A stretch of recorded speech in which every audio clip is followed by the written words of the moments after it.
Hello दोस्तों, नमस्कार। आज हम बात करेंगे BSTC यानी DLED फर्स्ट ईयर के फोर्थ पेपर के बारे में। इससे पहले हम 3 पेपर पढ़ चुके हैं, फर्स्ट, सेकंड और थर्ड, और उनके एग्ज़ाम भी आपको पता ही है कंटिन्यू हो ही रहे हैं। और उन्हीं पेपरों की भांति आज हम फोर्थ पेपर के बारे में चर्चा करेंगे।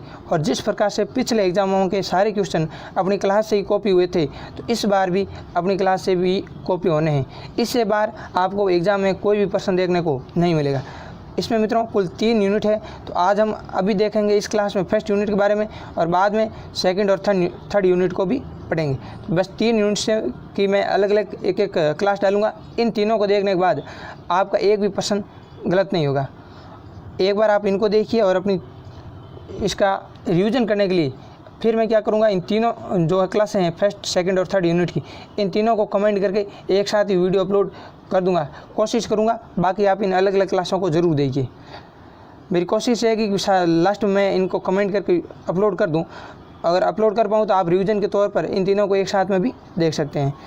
अब हम बात करते हैं जो हमारा फोर्थ पेपर है, इसका नाम है भाषा, संज्ञान और समाज, पाठ्यचर्या के संदर्भों में। इसकी 3 यूनिट है। तो अब हम पढ़ते हैं पहली यूनिट को। पहली यूनिट है मित्रों भाषा, समाज और सत्ता। पहली यूनिट का नाम क्या है? भाषा, समाज और सत्ता। कुल 20 अंक की यह एक अकेली यूनिट है। यह अकेली यूनिट कुल कितने अंक की है? 20 अंक की। यानी अभी जो क्लास होने वाली है ये कितने अंक की होगी? 20 अंक की। तो इसको आप आराम से समझते हुए देखिएगा, इससे बार आपको कुछ नहीं मिलेगा। और एक विशेष बात ध्यान रखना कि जो फर्स्ट पेपर था उसमें 2020 के पेपर के 9 क्वेश्चन हूबहू आए थे। सेकंड और थर्ड में भी 7-7 क्वेश्चन आए थे।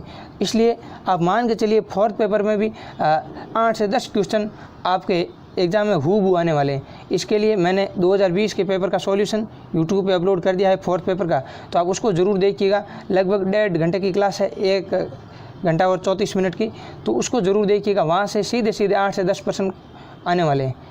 और उसको देखने के बाद ही इन्हीं को देखें, या फिर उस क्लास को देखना बिल्कुल ही मिस मत करिएगा। अब आज की शुरुआत करते हैं फर्स्ट यूनिट की, भाषा, समाज और सत्ता। पहला क्वेश्चन है मित्रों, हमारी राष्ट्रीय भाषा हिंदुस्तानी है। हमारी राष्ट्रीय भाषा हिंदुस्तानी है जिसे 21 करोड़ आदमी बोलते हैं। यह कथन किसका है? तो ये कथन है महात्मा गांधी का। हमारे राष्ट्रपिता महात्मा गांधी जी ने कहा था कि हमारी राष्ट्रीय भाषा हिंदी है, हिंदुस्तानी है, और इसे 21 करोड़ आदमी बोलते हैं। तो ये कथन किसका है मित्रों? महात्मा गांधी का। नेक्स्ट है भाषा का रिश्ता होता है। देखिए भाषा, जो 2020 का पेपर देखा था हमने मॉर्निंग में, तो उसमें हमने देखा भाषा क्या है? अपने विचारों को प्रकट करने का माध्यम ही भाषा है। तो अब मनुष्य भाषा कहाँ पर रह के सीखता है? तो समाज से। तो भाषा का रिश्ता होता है सामाजिक संरचना से। अवांछित या अपशकुनी होने का बोधक नाम है। यानी अवांछित या अपशकुनी होने का बोधक, यानी इन चारों में से किस शब्द का जो पर्याय है वो होता है अवांछित या अपशकुनी। जैसे देखें मृग नैनी का अर्थ क्या होता है? मृग के समान नैनों वाली। ठीक है, तो ये बिल्कुल ही अलग टाइप का हो गया। इसी तरह से हमें इसका छांटना है अवांछित या अपशकुनी। तो मित्रों जो मनचूरनी शब्द है, मनचूरनी का अर्थ होता है अपशकुन। अपशकुनी से या अवांछित से रिलेटेड वर्ड है। तो आप ध्यान रखिएगा, इसका करेक्ट आंसर से है। नेक्स्ट है राष्ट्रपति शब्द है। राष्ट्रपति शब्द, अब आपको ध्यान रखना है कि हिंदी में 2 लिंग होते हैं। हिंदी में कितने लिंग माने गए हैं? 2 माने गए हैं। ठीक है, और संस्कृत में 3 माने गए हैं, पुल्लिंग, स्त्रीलिंग और नपुंसकलिंग। और हिंदी में 2 ही है, पुल्लिंग और स्त्रीलिंग। तो अब हमारे यहाँ पर बताना है कि राष्ट्रपति शब्द कौन सा है, राष्ट्रपति शब्द कैसा है? तो इसका विग्रह करके देखते हैं। राष्ट्र का पति, राष्ट्र का स्वामी। तो ये शब्द कैसा है मित्रों? पुल्लिंग शब्द है। पति शब्द कैसा है? पुल्लिंग। तो राष्ट्रपति भी पुल्लिंग, राष्ट्र का पति, राष्ट्र का स्वामी। इस प्रकार से हम इसको जो है इसका विच्छेद करके भी इसको समझ सकते हैं। नेक्स्ट है कृष्ण भक्ति साहित्य की रचना की है। जो कृष्ण भक्ति साहित्य है उसकी रचना किसने की? सूरदास, तुलसीदास, कबीरदास या मलिक मोहम्मद जासी। तो मित्रों जो कृष्ण भक्ति साहित्य है इसके रचनाकार है सूरदास जी। कौन है? सूरदास जी। नेक्स्ट है मानव मन के अभिव्यक्त विचारों को अधिक स्थायी रूप प्रदान करने की प्रक्रिया का नाम है। देखिए जो मानव मन के विचार होते हैं उनको अभिव्यक्त हम किससे करते हैं? जो हमारे मन के विचार होते हैं हम उसको प्रकट यानी अभिव्यक्त किसके रूप में करते हैं? भाषा के रूप में करते हैं। इसको हम बहुत ही अच्छे से 2020 के पेपर में मॉर्निंग में समझ चुके हैं। तो अपने मन के विचारों को प्रकट करना क्या है? भाषा। लेकिन उन विचारों को स्थायी रूप देना क्या कहलाता है? तो देखिए जो भाषा होती है वो एक मौखिक रूप है, और भाषा के लिखित रूप को क्या कहते हैं? लिपि कहते हैं। लिपि क्या है? लिखने का तरीका, लिखने का ढंग। तो किसी चीज़ को लिखने पर वो क्या होती है? स्थायित्व प्राप्त कर लेती है। भाई कही हुई बात हो कुछ टाइम बाद भूल भी जाते हैं, लेकिन लिखी हुई बात हमेशा के लिए क्या होती है? स्थायी। और लिखने का तरीका क्या कहलाता है? लिपि। तो बस यहीं से आपको ध्यान रखना है कि मन के विचारों को स्थायी रूप देने की जो प्रक्रिया वो है लिपि। बहुत ही सरल क्वेश्चन है, और अगर आप आराम से समझते हुए पढ़ रहे हो तो आपको रिवीजन की भी आवश्यकता नहीं पड़ेगी, यह मेरा मानना है।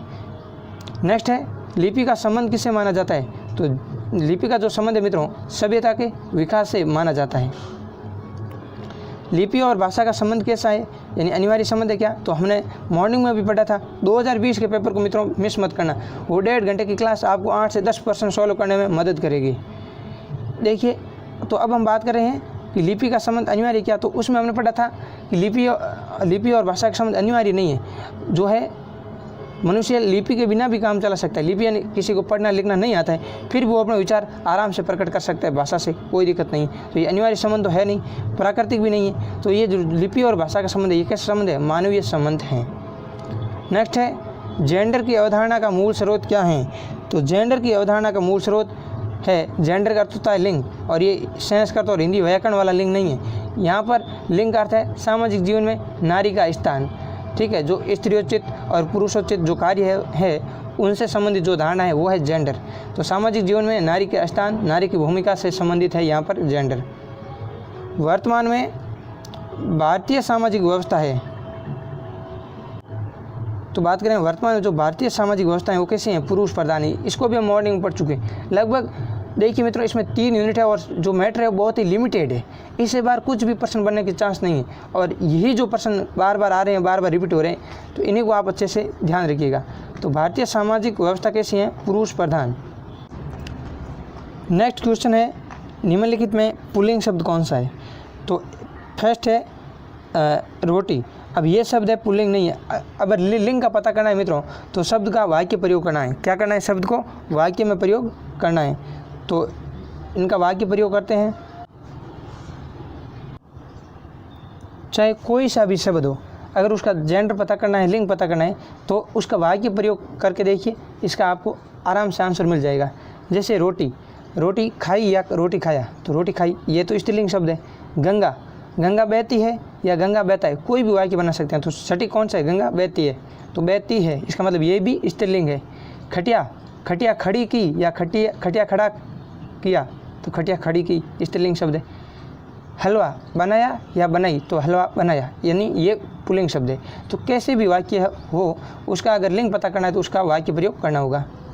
नेक्स्ट है, मान ने मान मैं तेरा मेहमान। इसका अर्थ क्या है? ज़बरदस्ती से मेहमान बनाना या बात ने मानना। तो देखिए, मान ने मान मैं तेरा मेहमान, यानी जबरन गले पड़ना, जबरन सिर पड़ना, यानी मानो या नहीं मानो, जबरन उसका मेहमान बनना। इसका अर्थ हुआ जबरन सिर पड़ना। बहुत ही ईजी है और बहुत ही सरल है। ये जो है 5-6 क्लास से ये चीज़ें हम सभी पढ़ रहे हैं, तो सबको बहुत अच्छे से याद होगी। हथियार डालना मुहावरे का अर्थ क्या है? तो जब युद्ध होता है तो कई बार आता है ना कि फलां सेना ने हथियार डाल दिए, जो अब इतिहास वगैरह हम पढ़ते हैं। तो इसका अर्थ क्या हुआ? हथियार डालने का अर्थ होता है हार मान लेना।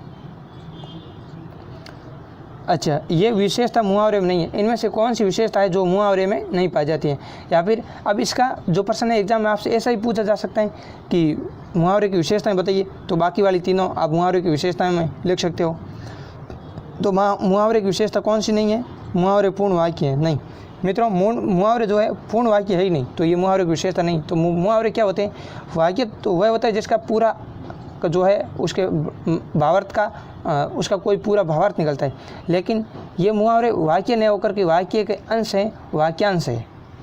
मुहावरे विलक्षण अर्थ देते हैं, यानी रोचकता बढ़ाने वाले अर्थ देते हैं। मुहावरों में लिंग, वचन और क्रिया के अनुसार परिवर्तन हो सकता है। तो हमने देखा मुहावरे वाक्यांश है, मुहावरे विलक्षण अर्थ देते हैं, और मुहावरों में लिंग, वचन, क्रिया के अनुसार परिवर्तन भी हो सकता है।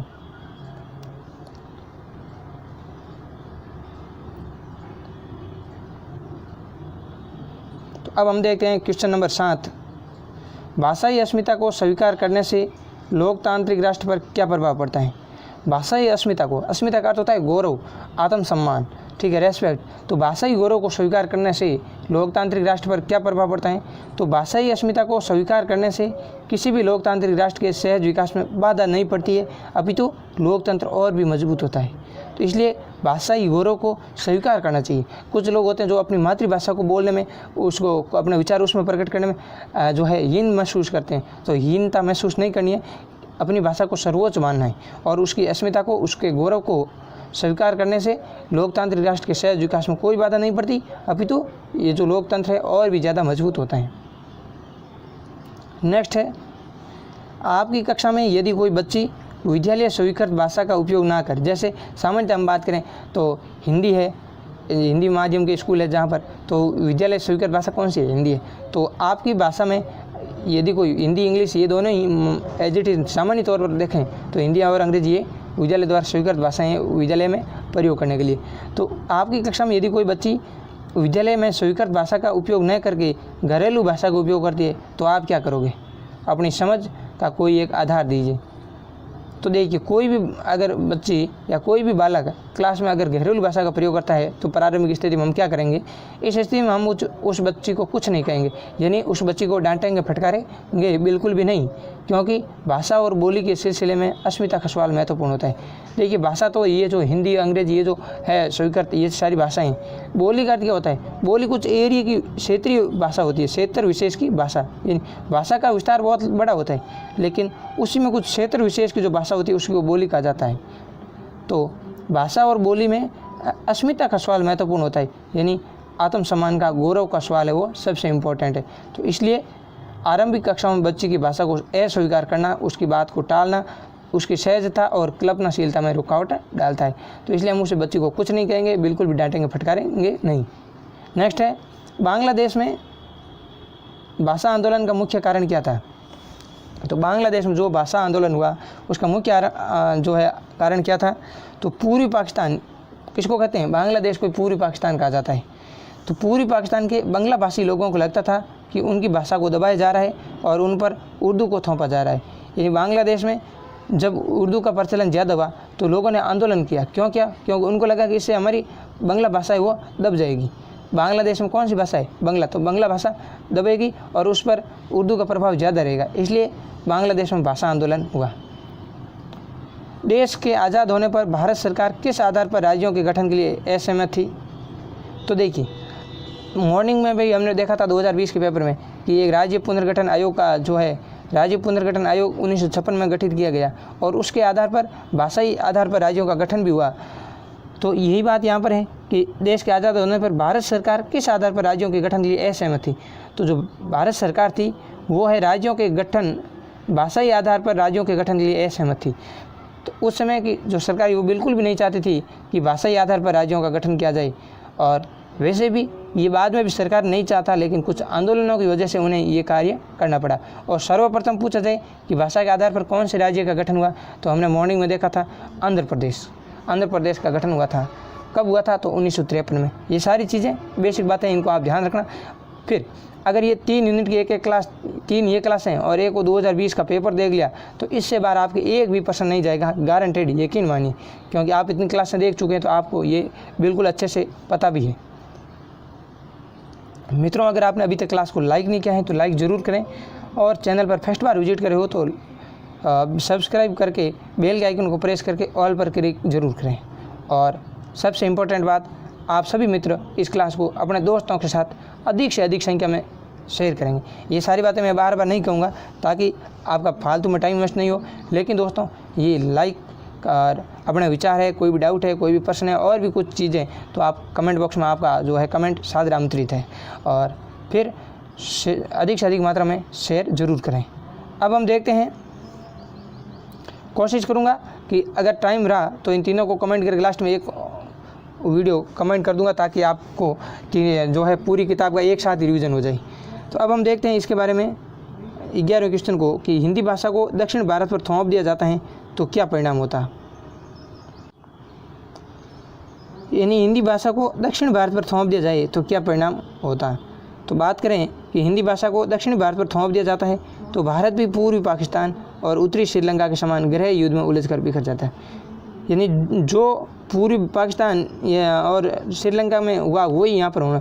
क्योंकि मित्रों जो पूर्वी पाकिस्तान है, देखिए ये अपना जो है, चलिए मैं अलग एग्जाम्पल से बताता हूँ आपको। ये जो पाकिस्तान, तो पाकिस्तान का नाम है, ये जो मतलब पाकिस्तान है ये आप सभी जानते हो, ठीक है। लेकिन इधर मित्रों जो बांग्लादेश है इसी को पूर्वी पाकिस्तान कहा जाता है, क्योंकि ये भारत के पूर्व में है बांग्लादेश, भारत के पूर्व में बांग्लादेश है और पश्चिम की दिशा में कौन सा है, पाकिस्तान है। तो ये तो ऑलरेडी पाकिस्तान ही कहा जाता है इसको, लेकिन पूर्व होने के कारण इसको पूर्वी पाकिस्तान कहा जाता है। तो पूर्वी पाकिस्तान में क्या हुआ, अभी पूर्वी पाकिस्तान का वैसे नाम क्या है, बांग्लादेश।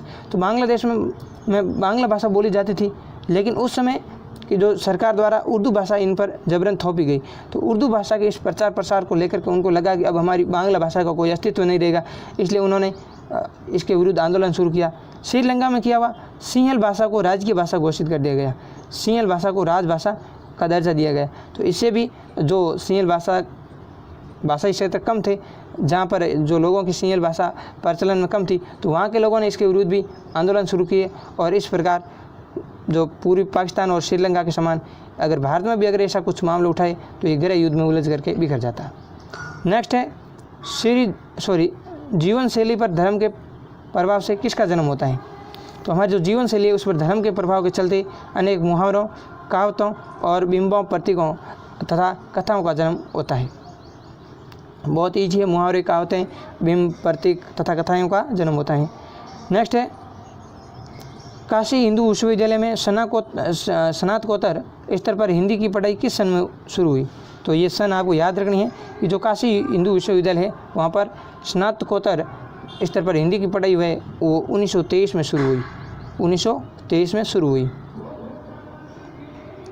नेक्स्ट है भाषा किन विभाजनों की असमानता को दूर करने के लिए साधन के रूप में प्रयुक्त की जाती है। इन भाषा द्वारा किन विभाजनों की असमानता को दूर करने के साधन के रूप में भाषा का प्रयोग किया जाता है। तो भाषा क्या करती है मित्रों, जो जेंडर यानी स्त्री पुरुष इस आधार पर जो भेदभाव है उससे जाति, धर्म, क्षेत्र, वर्ग, धर्म आदि विभाजनों के आधार पर होने वाली असमानता को दूर करने के एक साधन के रूप में प्रयुक्त की जाती है। तो भाषा के द्वारा जेंडर, जाति, धर्म इन सभी प्रकार के विभाजनों की जो असमानता है उनको दूर करने का प्रयास किया जाता है। नेक्स्ट है एक शेष व्याकरण की आवश्यकता, एक शेष व्याकरण की क्या अवधारणा है। तो एक शेष व्याकरण की अवधारणा यह है कि इसमें स्त्रीलिंग और पुल्लिंग को संबोधित करने के लिए केवल पुल्लिंग या फिर स्त्रीलिंग शब्दों का प्रयोग किया जाता है। जैसे मान लें कि आदमी कहने पर यह मान लिया जाता है कि उसमें औरतें भी शामिल है, यानी जबकि आदमी पुल्लिंग शब्द है, औरतें स्त्रीलिंग शब्द है। मान लीजिए कहीं एक सभा हो रही है और कहते हैं कि भाई आदमी खड़े हो जाएं, आदमी बाहर आ जाएं, तो इसका अर्थ क्या है, आदमियों के साथ साथ औरतें भी बाहर आ रही है। क्यों आ रही है, क्योंकि वहाँ पर आदमी कहा गया है, लेकिन ऐसे मान्यता है हमारे समाज की अवधारणा है कि उसके साथ में औरतें भी शामिल है, क्योंकि यहाँ पर पुरुषवाची जो शब्द है इनका ज़्यादा प्रयोग किया जाता है। तो इस प्रकार से ये एक शेष व्याकरण थी कि आदमी का नाम लिया तो उसमें औरतें भी शामिल है, लेकिन वो एक शेष के रूप में। तो कुछ थोड़ी बहुत बात पहले पढ़ी होगी क्लास में, अगर अध्यापक पढ़ाते हुए कहता है कि बच्चे खड़े हो जाएं, तो उसमें बच्चे है नहीं, बॉयज़ एंड गर्ल्स सभी खड़े हो सकते हैं। तो इसका मतलब क्या है, उसमें एक शेष अवधारणा है। नेक्स्ट है वर्ग का बनना। ये वर्ग से संबंधित 29, 30 और 31 तीनों प्रश्न है और इन तीनों का कमेंट भी एक प्रश्न आ सकता है। तो इस चीज़ को बहुत ही अच्छे से समझना आप। वर्ग का बनना किस बात पर निर्भर करता है। तो वर्ग का बनना इस बात पर निर्भर करता है कि उत्पादन के साधनों पर किसका अधिकार है। जो उत्पादन के साधन है उस पर किसका अधिकार है। उदाहरण के लिए शारीरिक श्रम करने वाले को मजदूर वर्ग कहा जाता है, यानी जो शारीरिक परिश्रम करता है वो मजदूर वर्ग है। और जो दूसरों के श्रम को खरीद कर अपने हित में उपयोग करते हैं उन्हें क्या कहते हैं, बुर्जुआ वर्ग कहा जाता है। तो बहुत ही सरल है दोस्तों कि उत्पादन के साधनों पर जिसका अधिकार है, किसका अधिकार है, बस यही वर्ग का बनना इस बात पर निर्भर करता है। जो शारीरिक श्रम करने वाले हैं वो मजदूर वर्ग हैं, और जो दूसरों के श्रम को खरीद करके अपने हित में उपयोग करते हैं वो क्या है, बुर्जुआ वर्ग है। नेक्स्ट है कौन से दो वर्ग किसी समाज के पूरे समूह का प्रतिनिधित्व करते हैं। तो मजदूर वर्ग और बुर्जुआ वर्ग ये दोनों किसी भी समाज के पूरे समूह का प्रतिनिधित्व करते हैं, जैसा कि हमने 29 के क्वेश्चन में भी पढ़ा है, मजदूर वर्ग और बुर्जुआ वर्ग। अब हम बात करते हैं काफ़ी इम्पोर्टेंट। मजदूर वर्ग और बुर्जुआ वर्ग में अंतर बताइए। तो जो लोग जीवन यापन के लिए शारीरिक श्रम पर निर्भर रहते हैं, शारीरिक परिश्रम पर निर्भर रहते हैं, तो उन्हें मजदूर वर्ग कहा जाता है। और मजदूर वर्ग को मित्रों सर्वहारा वर्ग कहा जाता है। जबकि जो लोग दूसरों के श्रम को खरीदने और अपने हक में उसका उपयोग करते हैं वे बुर्जुआ वर्ग के कहे जाते हैं। यानी जो जिनका उत्पादन के साधन पर अधिकार है, ठीक है, वो तो हो जाएगा बुर्जुआ वर्ग।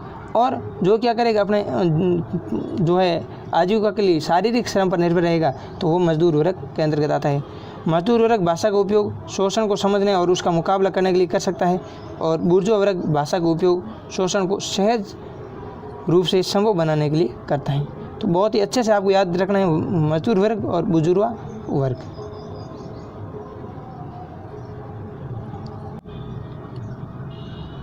नेक्स्ट क्वेश्चन है, लोकोक्ति किसे कहते हैं? लोकोक्ति, मुहावरे, हिंदी में आपने नाम सुने होंगे कई बार, शुरुआत से ही पढ़ रहे हैं, 3-4 क्लासों से ये बातें शुरू हो जाती है। फिर है 2 लोकोक्तियाँ अर्थ सहित लिखनी है। तो देखिए लोकोक्ति क्या होती है मित्रों। लोकोक्ति वे कथन होते हैं जो जन जीवन में दीर्घकालीन अनुभव के आधार पर किसी विशेष अर्थ या परिस्थिति में प्रयुक्त होते हैं, उन्हें लोकोक्ति कहते हैं। तो लोकोक्ति क्या होती है कि जन जीवन में लंबे अनुभव के आधार पर किसी विशेष अर्थ या परिस्थिति के लिए प्रयुक्त की जाती है। तो ये लोकोक्ति है। कोई 2 लोकोक्तियों की बात करें तो जैसे अंधों में काना राजा, अंधों में काना राजा। तो अयोग्यों में कम योग्य व्यक्ति आदर पाता है। यानी सारे के सारे अंधे ही है, तो उनमें एक काना है तो वो भी राजा है। अब इसका अर्थ ये नहीं है, लेकिन इसका अर्थ यही है कि अयोग्यों में कम योग्य व्यक्ति भी आदर पाता है। अंधे के हाथ बटेर, यानी अयोग्य को बड़ा लाभ मिलना, अयोग्य व्यक्ति को बड़ा लाभ मिलना। तो बहुत ही सरल है। इस प्रकार से अनेकों जो बहुत सारी है अनेक लोकोक्तियाँ आप पढ़ सकते हो। और आप सभी मित्रगण, जैसा मेरा अनुमान है कि जो आप BSTC फर्स्ट ईयर में हो, तो सभी कॉम्पिटिटिव एग्ज़ाम की, चाहे पटवार हो, चाहे SI हो, चाहे राजस्थान पुलिस हो, इस प्रकार के एग्ज़ाम की, चाहे वनपाल हो, वन रक्षक हो, इनकी तैयारी में सभी लगे हुए होंगे। तो ये सारी चीज़ें बेसिक है, कॉमन है, बार बार पढ़ते रहते हैं। और वैसे देखें तो 6ठी क्लास से ही पढ़ते आ रहे हैं। तो लोकोक्तियों के बारे में हम पढ़ चुके हैं। अब बात करते हैं मुहावरे के बारे में। मुहावरे से क्या आशय हैं, 2 उदाहरण अर्थ सहित लिखिए। तो मुहावरा क्या होता है? तो मुहावरा एक प्रकार का विशेष प्रकार का वाक्यांश होता है। यह एक प्रकार का विशेष प्रकार का वाक्यांश जो लाक्षणिकता के आधार पर वाच्यार्थ से भिन्न अर्थ देता है, मुहावरा कहलाता है। यानी ये जैसा लिखा हुआ है उससे भिन्न अर्थ देगा। कैसे? जैसा आपने एक मुहावरा सुना होगा, 9 2 11 होना, 9 2 11 होना। उसका मतलब ये नहीं है कि ये 9 और 2 है, इसको जोड़ दिया 11 हो गया, 10 और 1 जोड़ा 11 हो गई, इस प्रकार का वो 9 2 11 नहीं है। तो इसका एक विशेष अर्थ है। 9 2 11 होना मतलब भाग जाना। तो ये वाच्यार्थ से भिन्न अर्थ देता है। इस प्रकार से आप इसको अच्छे से समझ सकते हो। नमक मिर्च लगाना, अब इसका मतलब नहीं है किसी को पकड़ा नमक और मिर्च लेके उसके लगा दी, नहीं। नमक मिर्च लगाने का अर्थ हो गया बात को बढ़ा चढ़ा के कहना। कहते हैं ना, उसकी बात उसने नमक मिर्च लगा के की, तो मतलब बढ़ा चढ़ा कर कह दी। सिर चढ़ाना का मतलब है अत्यधिक महत्व बताना, तो बहुत ही ईजी है। इस प्रकार से आप बहुत सारी मुहावरों को उदाहरण दे सकते हो। नेक्स्ट है मित्रों, भाषा राजनीति क्षेत्र में भी अस्मिता को प्रभावित करती है, तर्क दीजिए। तो भाषा और अस्मिता का संबंध तो हम वैसे मॉर्निंग में पढ़ चुके हैं, ठीक है। अस्मिता का अर्थ मैंने बताया था, अस्मिता का अर्थ होता है गौरव, ठीक है, प्राउड, आत्मसम्मान। तो भाषा राजनीति के क्षेत्र में भी अस्मिता को प्रभावित करती है। कैसे? तर्क दीजिए। तो देखिए, भाषा राजनीतिक क्षेत्र में भी अस्मिता को प्रभावित करती है। विदेशी राष्ट्राध्यक्ष, राष्ट्रपति, प्रधानमंत्री जब दूसरे के देश में जाते हैं तो प्राय अपने देश की भाषा में ही संवाद करने का प्रयास करते हैं। उनकी प्रायोरिटी रहती है, प्राथमिकता वो इसी बात को देते हैं कि अपने देश की भाषा में संवाद करें। इससे संबंधित देश का गौरव तो बढ़ता ही है, साथ ही साथ उस देश की भाषा की अस्मिता, उस देश की भाषा का गौरव भी बढ़ता है। अटल बिहारी वाजपेयी ने संयुक्त राष्ट्र के सम्मेलन में हिंदी में भाषण देकर के भारत और हिंदी की अस्मिता को बढ़ाया। तो इस प्रकार से बहुत ईजी है, इसमें समझने लायक कोई बात नहीं है। आप जिस प्रकार से साथ साथ पढ़ोगे, सुनोगे, स्वतः ही आपके खोपड़े में, भेजे में सीधा का सीधा सेट हो जाएगा। बहुत ही सरल है, बहुत ही ईजी है मित्रों, सीधा आपके मेमोरी में कैचअप हो रहा होगा। ऐसी मेरी जो है सोच है, ऐसा मेरा मानना है कि आपको साथ ही साथ बहुत ही अच्छे से समझ में आ रहा होगा। नेक्स्ट है, भाषा ही व्यक्ति को सम्मानित करती है। सीधे छोटा सा प्रश्न आ सकता है मित्रों ए बे सादे के रूप में इसका, और बड़ा भी आ सकता है। तो छोटा प्रश्न इस प्रकार से आएगा कि भाषा ही व्यक्ति को सम्मानित करती है, यह कथन किसका है? तो यह बोध मन का। किसका है? विद्वान बोध मन का। तो भाषा ही व्यक्ति को सम्मानित करती है, विद्वान बोध मन का इस कथन से क्या संबंध है? भाषा ही व्यक्ति को सम्मानित करती है, इसके संबंध में विद्वान बोध मन का कहना है कि यदि भाषा किसी की पहचान को सहज बनाती है तो उसकी अस्मिता को भी संरक्षण प्रदान करती है। भाषा मनुष्यत्व में नहीं देवत्व में भी आस्था रखती है। तो भाषा ही व्यक्ति को सम्मानित करती है। कहने का मतलब है कि जो मनुष्य है उसकी पहचान किससे है? भाषा से। इसके संबंध में जो बोध मन ने कहा, उनका कहना है कि भाषा किसी भी व्यक्ति की पहचान को सहज बनाती है, उसकी अस्मिता का, उसके गौरव को संरक्षण प्रदान करती है। नेक्स्ट है नित्य पुल्लिंग शब्द और नित्य स्त्रीलिंग शब्द बताइए।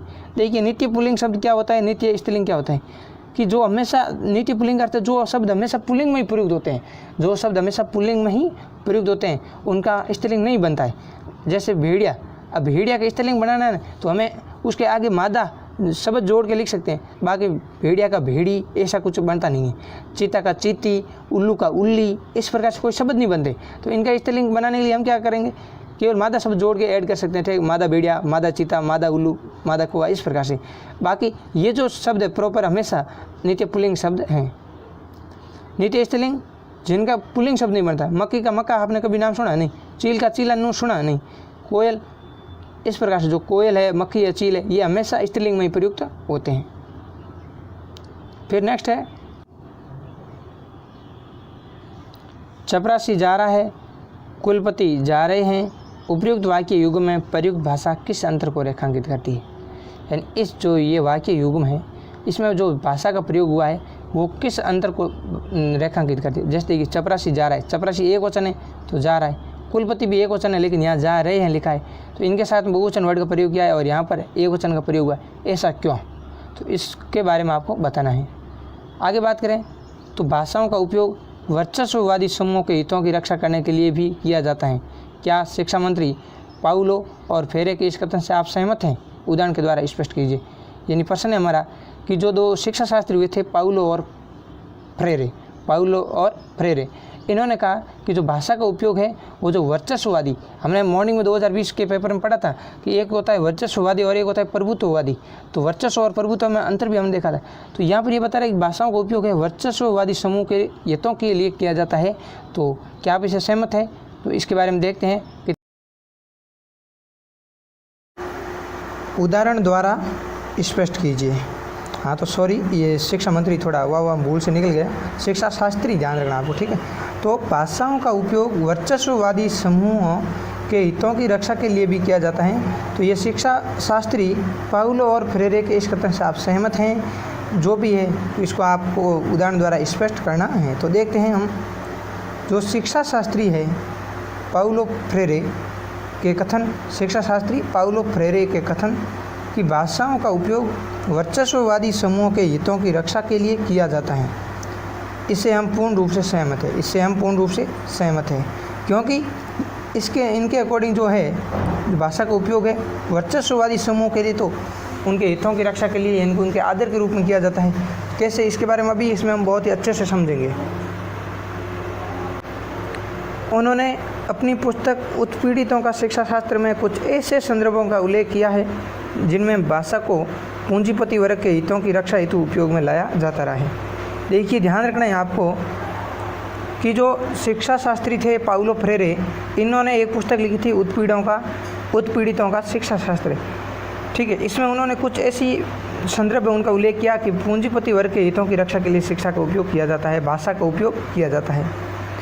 फ्रेरे ने अपनी पुस्तक उत्पीड़ितों का शिक्षा शास्त्र में इस बात को विस्तार से समझाया है कि अलग अलग वर्ग समूह साहित्य का उपयोग अपने हितों की साधना में करते हैं। साहित्य के जरिए मिथ का अर्थ होता है झूठ, मिथकों की रचना कर हितों को साधा जाता है। भाषा और वर्ग के व्यवहारिक रूप को समझने के लिए हम निम्न उदाहरणों पर विचार कर सकते हैं।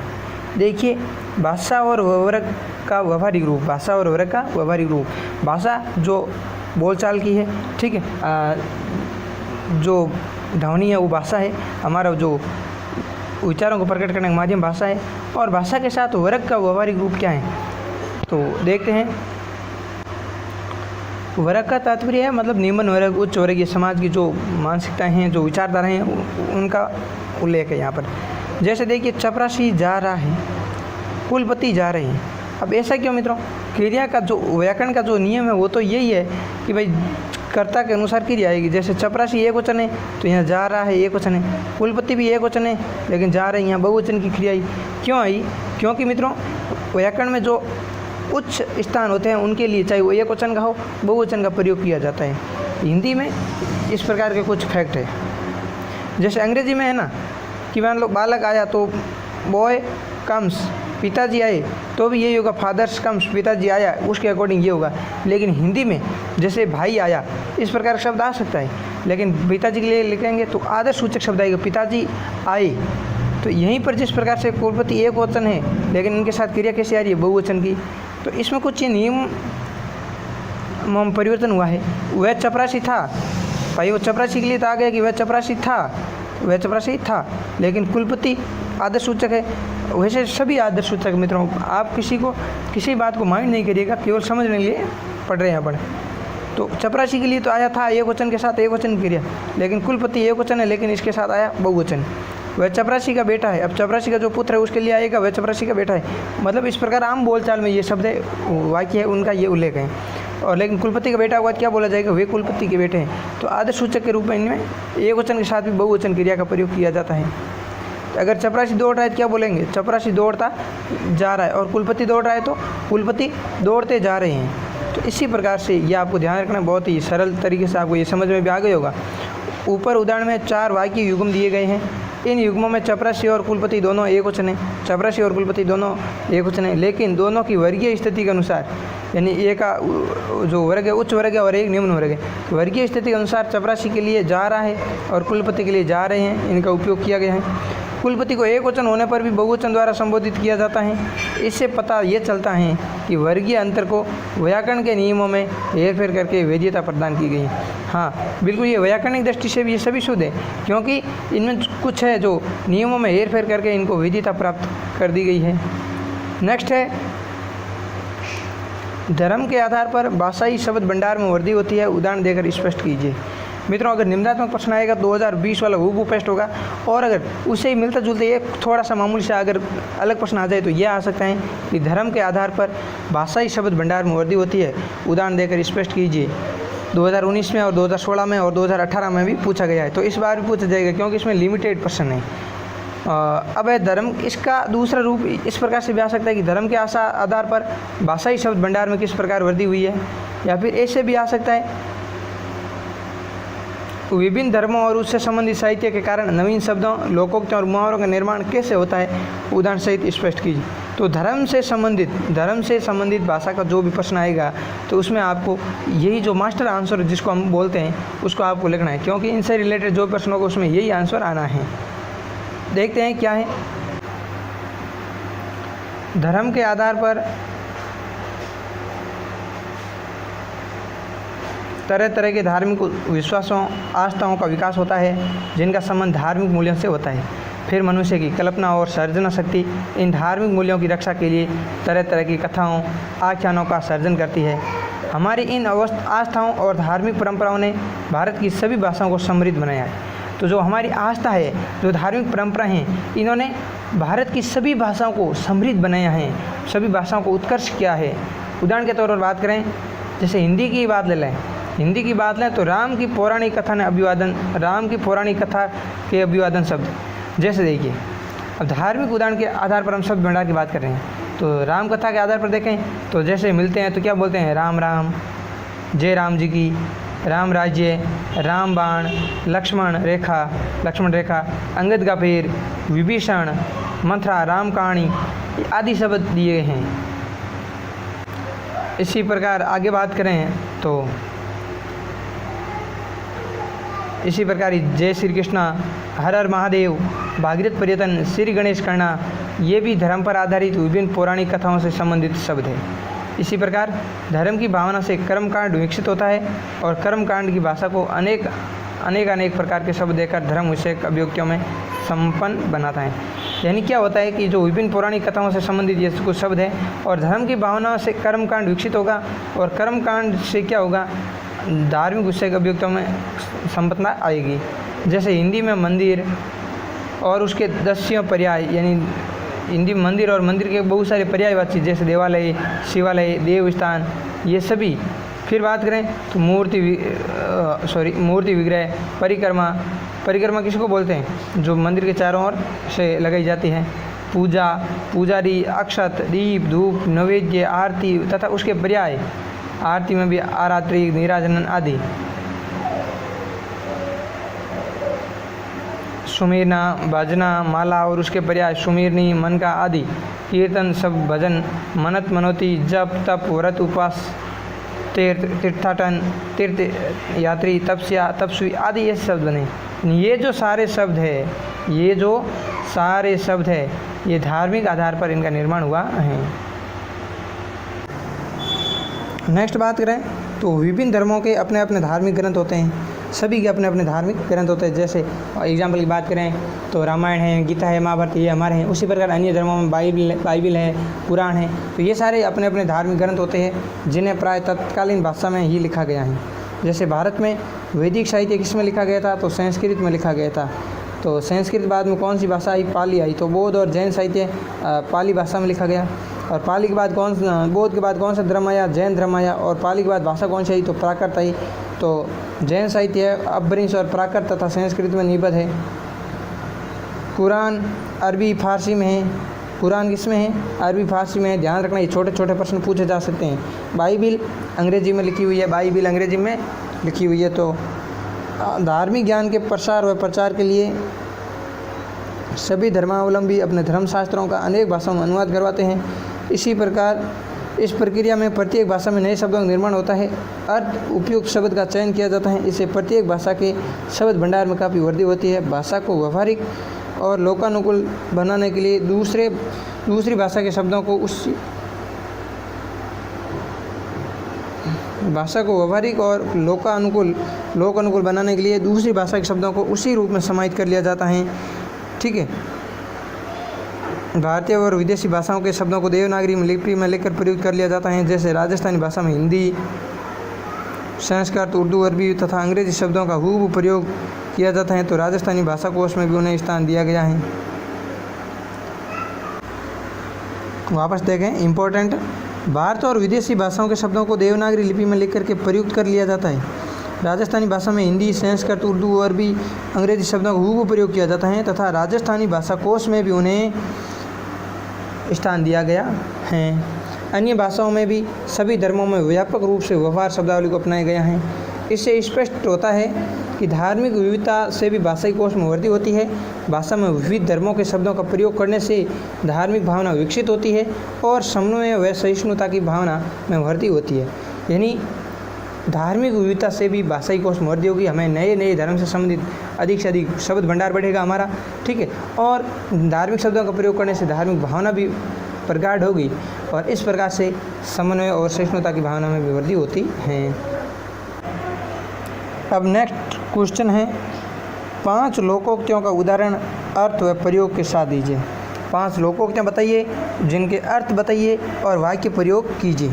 तो मित्रों, लोकोक्तियाँ बहुत सारी आपने पढ़ी होगी और बहुत ईजी है ये तो, है ना। 6ठी क्लास से पढ़ रहे हैं तो हम कुछ एक लोकोक्तियाँ यहाँ पर जो पाठ्य पुस्तक में लिखी है उन्हीं को पढ़ेंगे, जिससे हमारी 5 लोकोक्तियाँ तो वैसे भी कवर हो जाएगी।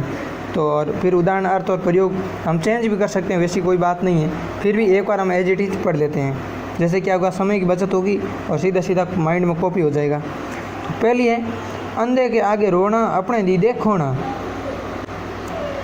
तो अंधे के आगे रोना अपने दीदे खोना मतलब क्या है कि अंधे के आगे आप रो रहे हो, ठीक है। अपने दीदे मतलब है जो है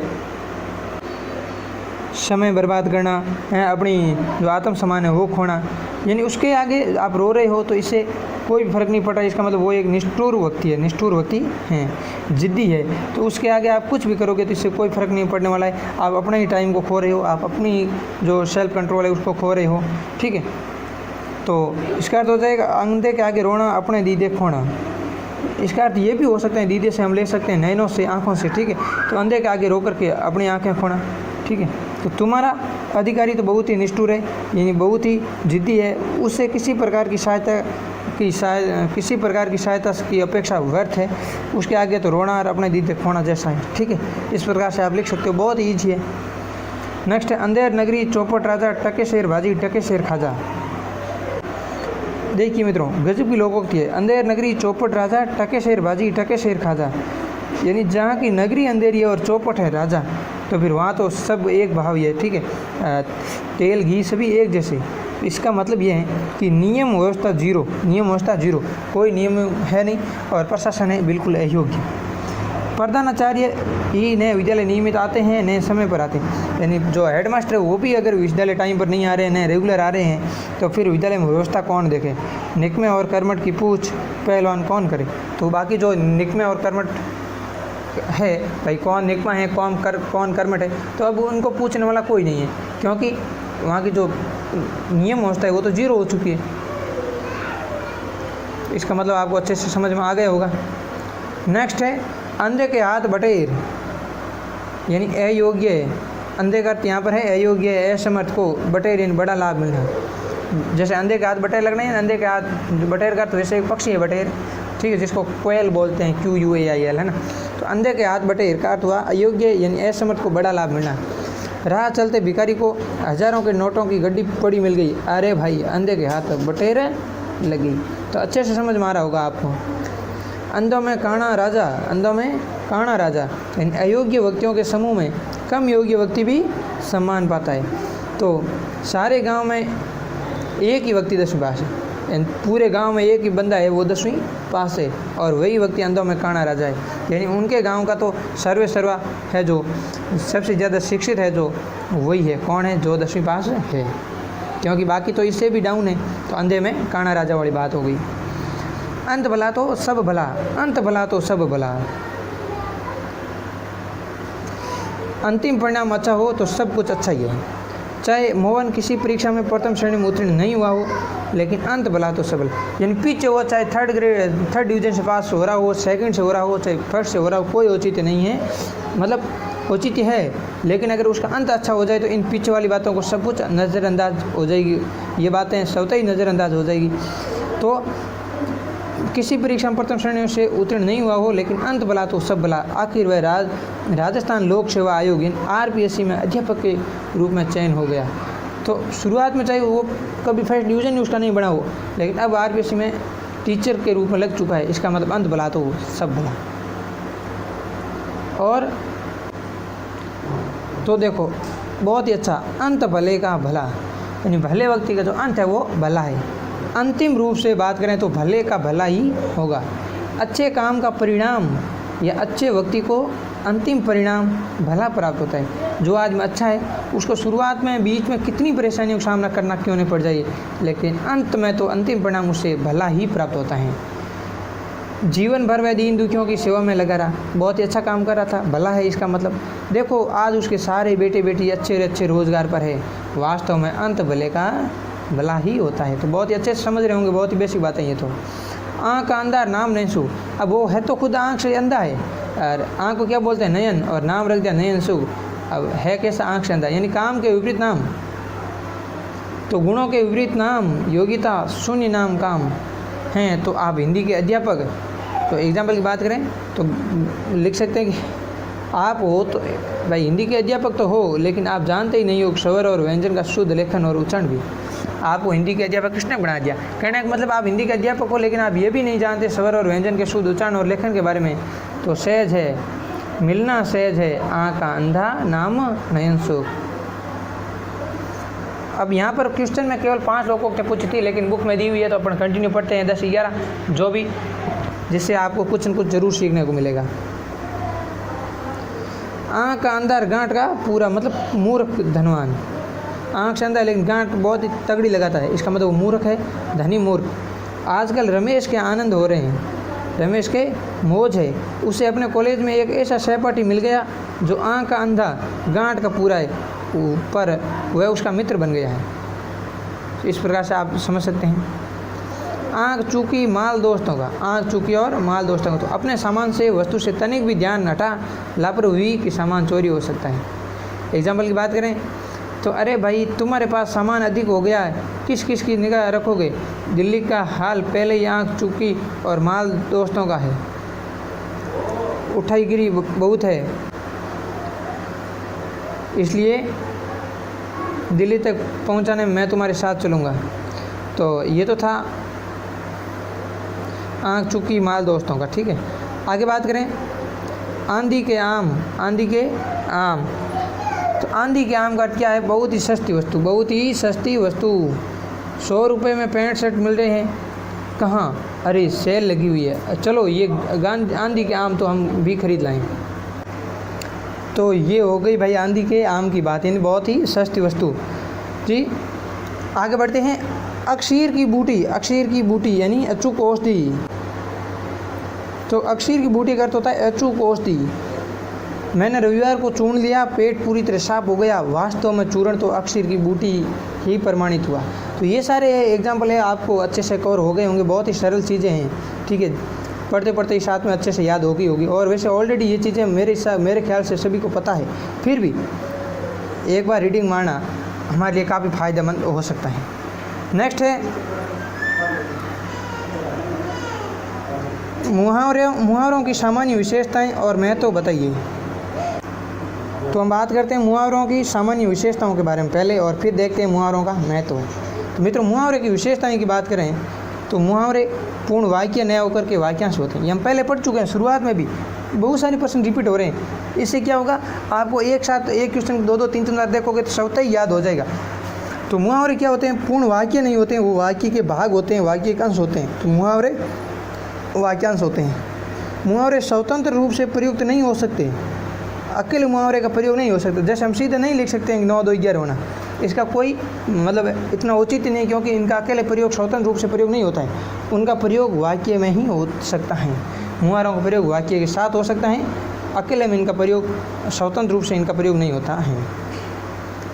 तो और बात करें मुहावरे की विशेषताओं की, तो पहली विशेषता हम पढ़ चुके हैं, दूसरी पढ़ चुके हैं, और अब देखेंगे तीसरी विशेषता। मुहावरे साधारण अर्थ न देकर के विलक्षण अर्थ ही देते हैं। मुहावरे जैसे आपको दिखाई दे रहा है वैसा अर्थ नहीं देते हैं, ठीक है। जैसे मैंने अभी बताया, बहुत इससे क्या आपको आसानी समझ आएगा। तो ये मैं सरल है, वही उदाहरण बार बार बता रहा हूँ।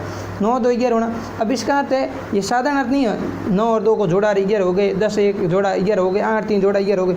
ये साधारण अर्थ यहाँ पर नहीं है, इसका एक विलक्षण अर्थ है, यानी अन्य अर्थ है। बाकी मुहावरों में लिंग, वचन, काल और क्रिया के अनुसार परिवर्तन हो सकता है। अब हम बात करते हैं मुहावरों के महत्व के बारे में, और हमारी जो फर्स्ट यूनिट है वो होती है कंप्लीट दोस्तों। तो पहले देख लेते हैं मुहावरों का महत्व क्या है, ठीक है, इंपॉर्टेंस क्या है मुहावरों की। तो मुहावरे साधारण अर्थ न दे करके विशिष्ट अर्थ देते हैं, अच्छे से हम पढ़ चुके हैं। मुहावरों के प्रयोग से अभिव्यक्ति में रोचकता आती है। मुहावरों के प्रयोग से अभिव्यक्ति में क्या आती है? रोचकता आती है, प्रभावशीलता आती है, ठीक है। एक जैसे हम सामान्य बात में कहें कि भाई क्या होता है कि कुछ क्षेत्र विशेष के बाद में भाषा और बोली परिवर्तित होती रहती है, ठीक है। जैसे बात करें, सॉरी एक मिनट, थोड़ा वापस देखते हैं दोस्तों। मुहावरे साधारण अर्थ न देकर के विशिष्ट अर्थ देते हैं। मुहावरों के प्रयोग से अभिव्यक्ति में रोचकता आती है। कोई बात एक्सप्लेन करने में जो है ये रुचिपूर्ण होती है, इंटरेस्टिंग होती है। जैसे हम किसी बालक को कहना चाहें कि वह अपने माता पिता के लिए बहुत ही प्यारा है, ठीक है, तो उसको हम इसकी बजाय ऐसे कह दें कि वह माता पिता की आंखों का तारा, तो इससे क्या होगा? बहुत ही प्यारा, इसका अर्थ हो जाएगा। तो इससे क्या होगा? अभिव्यक्ति में रोचकता आएगी। जैसे हमने कहें कि भाई राम ने श्याम की बात को आगे बढ़ा चढ़ा कर कहा, तो इसकी बजाय हम ऐसे कह दें राम ने श्याम की बात को नमक मिर्च लगा कर कहा, इससे उसमें रोचकता आएगी, प्रभावशीलता आएगी, प्रभावशीलता आएगी, चमत्कारिकता, संक्षिप्तता और सहरसता और आकर्षकता आती है। मुहावरों के प्रयोग से अभिव्यक्ति में जीवंतता आती है, अभिव्यक्ति में जीवंतता आती है। तो दोस्तों हमारी फर्स्ट यूनिट यहीं पर कंप्लीट होती है। इसके अंतर्गत हमने बहुत कुछ मैटर पढ़ा है, और मान के चलिए कि यही मैटर एक बहुत ही जो है पावरफुल सॉलिड जूस है, जो आपको आपके एग्ज़ाम के लिए भयंकर रूप से पुष्ट करेगा। आप अपने आप पर विश्वास करते हुए इस क्लास पर बिलीव करके अपने एग्ज़ाम देने जाइए। बेस्ट ऑफ लक, आपके एग्ज़ाम में पूरे में से पूरे अंक आपको प्राप्त होंगे, ऐसी मेरी शुभकामनाएं हैं। दोस्तों क्लास अच्छी लगी हो तो लाइक ज़रूर करें, और अच्छा सा प्यारा सा कमेंट ज़रूर करें और अधिक से अधिक मात्रा में दोस्तों के साथ शेयर ज़रूर करें और सब्सक्राइब करके बेल के आइकन को ज़रूर प्रेस करें अगर फर्स्ट बार विजिट कर रहे हैं तो धन्यवाद दोस्तों। फिर हम मिलते हैं नेक्स्ट क्लास में। धन्यवाद। जय हिंद, जय भारत।